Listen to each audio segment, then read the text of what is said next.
Welcome to part 2 of our Tundra tune-up, where we're going to show you how all the upgrades we made last episode work out in the real world.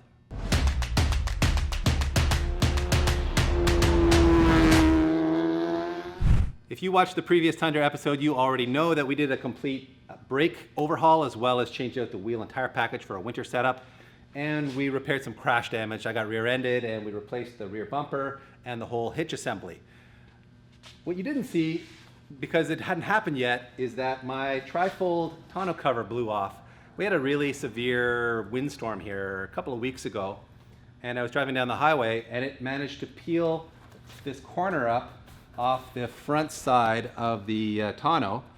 It sort of clips in underneath the lip on the side of the bed, and the wind peeled it up, and once the wind got under there, it just sort of peeled it right off and chucked it down the highway like a boomerang.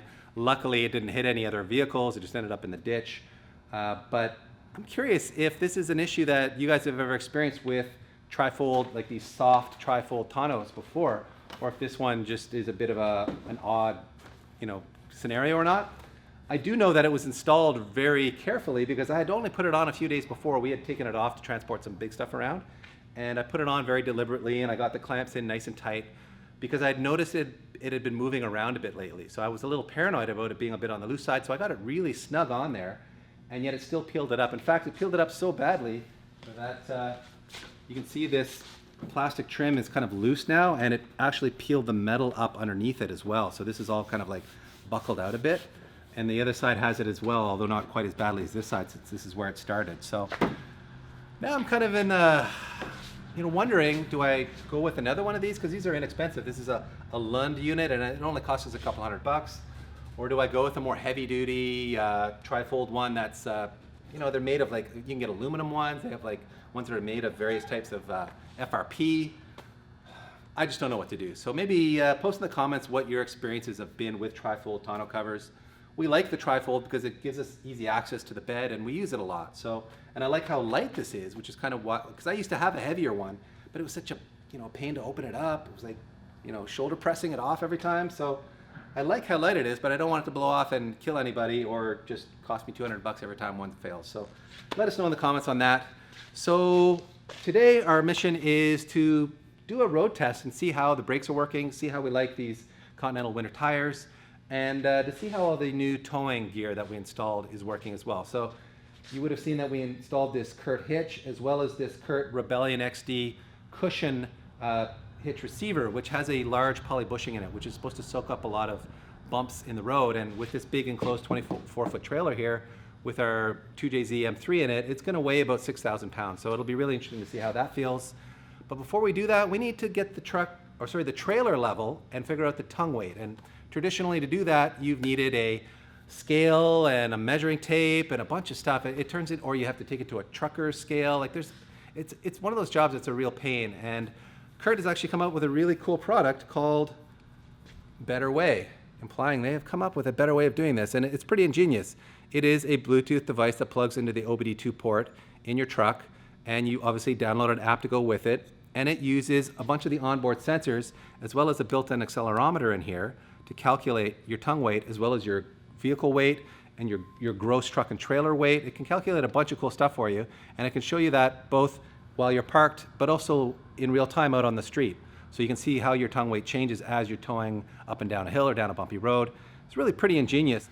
So first things first, I just want to quickly describe to you how you set your Curt Rebellion XD ball height. You can see it's adjustable for height, and it turns out we guessed right by setting it where we did. But to set the height, you want to set your trailer to level with it not being connected to the hitch, and take a measurement from the bottom here to the ground, and then transfer that line over to the holes here, and whichever hole it lines up with most closely to, you use that as your top pivot point for the ball mount. So it just worked out from dumb luck that that's how it worked out, that it was in the right spot for us. But it's very easy to adjust just by pulling these pins out and moving the ball up or down if you need to adjust yours. So that's how you set that up. As far as taking tongue weight, you also want to set the trailer level, and in our case, again, we want it to be disconnected from the truck because the Better Way Bluetooth device, which I had in my pocket a moment ago, but it needs to take a measurement of the car before the trailer's hooked up, and then it'll see how much tongue weight you have by how much the back end of the truck comes down. That's part of the thing. One of the things it looks at is that change in angle. So that's the first step in this process. So we're gonna have to disconnect the trailer here from the hitch. So I've plugged in the Better Way device into my OBD2 port underneath the dash, and as you can see here, I'm on the main screen of the app, and I'm going to choose tongue weight because that's what we're setting up here, and it gives you instructions how to do it. So I've got the weight of the trailer off the ball here now, and this is going to calibrate it. So it's just going to do a quick initialization here, and it'll show us a 0 tongue weight reading in a moment because that's taking a baseline without the trailer hooked up. So there you've got our 0 baseline, and now I'm going to lower the trailer onto here, and you will see our tongue weight change once I get the trailer fully down on the hitch here. I think that should be it. So, as you can see, we are creeping up on 300 pounds of tongue weight, which is pretty much spot on. This trailer probably weighs about 2,500 to 3,000 pounds, and 10% of that is your recommended tongue weight. So we are right on the mark for this empty trailer.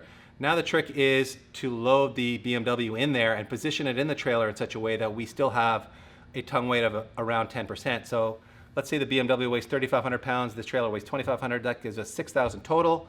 We want 10% of that as our tongue weight, so 600-pound tongue weight. All right, M3 is in the trailer, and as you can see here, we are just a hair over 600 pounds of tongue weight, which means we're right in that window of 10 to 15%. Which is where you want to be for safe towing, and that'll help prevent the trailer from trying to sway. You don't want the tail wagging the dog. So we are in the good spot, and we should mention that this trailer, which we borrowed from our buddies at NB Auto, has a metal plate with 2 lips on it, which is to position the front tire in, and it worked out perfectly for this car to be in that position to give us the correct ton weight. So thank you NB Auto for sorting it out for us. But things would change if you threw 1,000 pounds of spare wheels and tires and tools up in front of the car, which you would often do with this type of trailer. So this will give you the assurance of knowing that no matter how you load your trailer and how you load your car, you're going to get your tongue weight dialed into a safe margin. So with that little demo complete, we are now going to plug in our Echo Bluetooth electric brake trailer controller, show you how that all works, and go for a road test. Well, we're cruising, and we've got our Curt Echo device plugged in, which, as we showed you in the previous episode, is a Bluetooth brake controller. So instead of having a hardwired in electric brake controller with like a dial or a slider up here under your dash, this intercepts the signal between the truck and the trailer and sends that signal via Bluetooth to my phone. So good. My phone is now controlling the trailer brakes, which is pretty amazing. Yeah. And as you can see on the app here, I can change the max output or the sensitivity of the trailer brakes to my liking, depending on the conditions we're driving in and how I want it to respond. So what happens if you push the brakes right now? Right, so I push the brakes. You can see it says brakes being applied, and it shows you how much. So it's going to like 25%. Man, that's and then neat. When I get off the pedal, it shows you that I've released the brakes. So it's giving you a visual indication that it's working, which is kind of nice, because with the old-fashioned style ones, you really never know how well they're working or if they're working. I mean, they used to have those like little LEDs. Oh god, they're so imprecise. The adjustment on them are very like big steps. And do you feel the trailer doing a bunch of work? You can definitely, yeah. As soon as I apply the brakes, I can definitely feel the trailer helping slow the truck down. Wow. And with a load this heavy, that's important. Yeah. If we're just towing a light little open trailer or something, not as big a deal, but with this type of a load, we want the trailer to do some braking. So, and I just noticed, like, as soon as you came to the stop there, before we used to have a little bit of that jerk. That jerk, yes. And is that a function of that new Curt? I think it is. I think it's a function of the hitch more so than this controller, although this controller might be releasing the trailer brakes more smoothly. I don't know, but I can tell you from towing earlier today without the Echo plugged in that hitch does an amazing job of damping all the vibrations and jerkiness. I can already tell. Like, it just smooths it right out. Like before, there was so much of that jerk, right? Oh man, especially over a lot of these bumps right now that we're going over. This road is not smooth. This is a bumpy road, and it just smooths it right out. Yeah. Apparently, it also does a good job of controlling sway.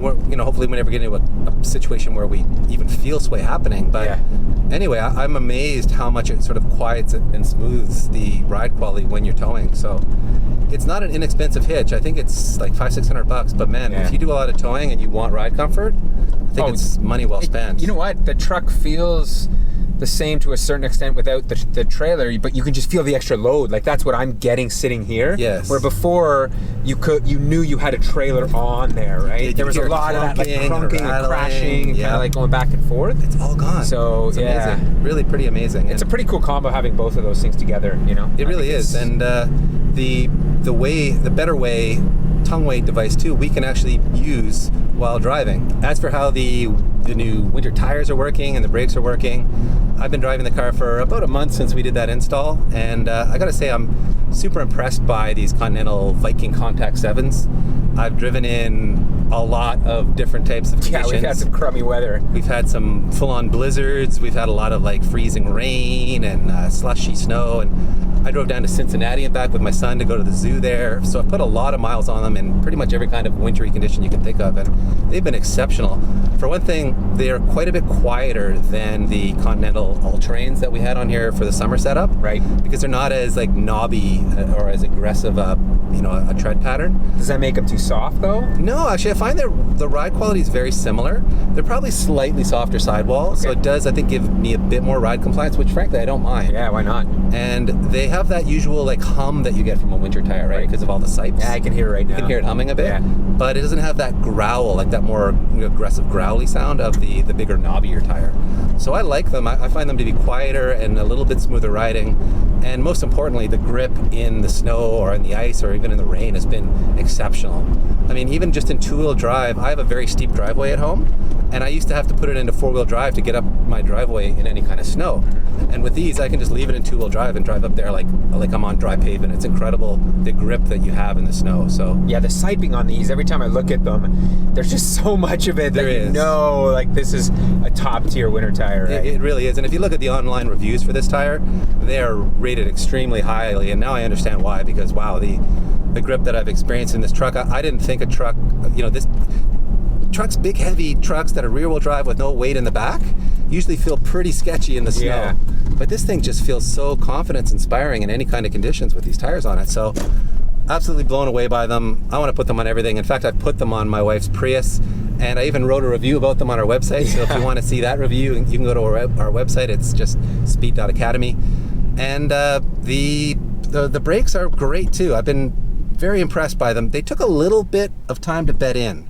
So the first day or two, I was like, man, they don't have a lot of initial bite, and I had a little more pedal travel than I was used to. So I was a little concerned at first, but then they came good just from being bedded in properly. And man, I'm really impressed by them. They have just as much as initial bite as the old aggressive pads that we had on here before, which were like a heavy duty towing pad. But what they don't have is all the dust that the old pad had. So they seem to be very low dust, very low noise, and yet they have that initial bite that I want. And I also find that the brake pedal's more progressive than they used to be. So before they used to be more of like an on-off switch. Yeah. And now it feels more natural. It feels the way you kind of expect a passenger I think that the previous pad had a ton of initial bite. Yes. So it would like really grab hard, which gave you that confidence. But at the same time, you didn't have this good modulation, right? Exactly. It was very touchy. Yeah. And then this truck already has like a very touchy throttle. So to have like touchy brakes and touchy throttle, you get used to it, but I much prefer this like more progressive brake feel. And the finish looks like it hasn't, like the rotors haven't corroded. No, they haven't. Which is good to see. So the coating is working, and obviously the calipers still look fantastic. They do. So yeah, all in all, I'm very impressed with that package. And I should also say the Mamba wheels, I really like the look of them on the truck. Yeah. I think I've had lots of compliments on them. It changes the look of the truck completely from the TEs. Obviously, it's a very different style, but I really like them. I think it gives it a really rugged look. I don't know, man. I feel like it's been all win. I don't think we've made any steps in the wrong direction here, do you? No, not at all. It requires a bit of an investment up front for all these items. Of course. But I think after, being in this truck when towing, the difference is significant enough where, to me, the investment is worth it. It is. 100%. Towing is a dangerous sport. Yeah. And you really do want to make it as safe as you can. So knowing your tongue weight, being able to have full control of your trailer brakes, all of these things are really important. Yeah. So I'm glad that we've done this, and we're about to make a long tow down to Baltimore. Yep. Taking my Celica down there for paint, so this is going to make that trip a lot nicer, isn't it? Well, I think that might be a wrap, PT. Let's wrap it. I think we did it. I think we've made the Tundra an even better tow vehicle than it already was. So I'm stoked for this road trip to Baltimore. Thank you very much for watching, everyone, and stay tuned for future updates on the Tundra. I don't know what we're gonna do next with it, other than just making it work. Yeah. This thing is the work truck. So maybe we'll have another follow-up for you the next time we have to do a round of upgrades. But until Or then, we hit another 100K. another 100K maybe, or maybe we buy a new Tundra by then. Who knows? Who knows? So stay tuned for updates on all of that. Welcome to Tart? Welcome to... If you watched the previous Tundra episode, you already know that we did a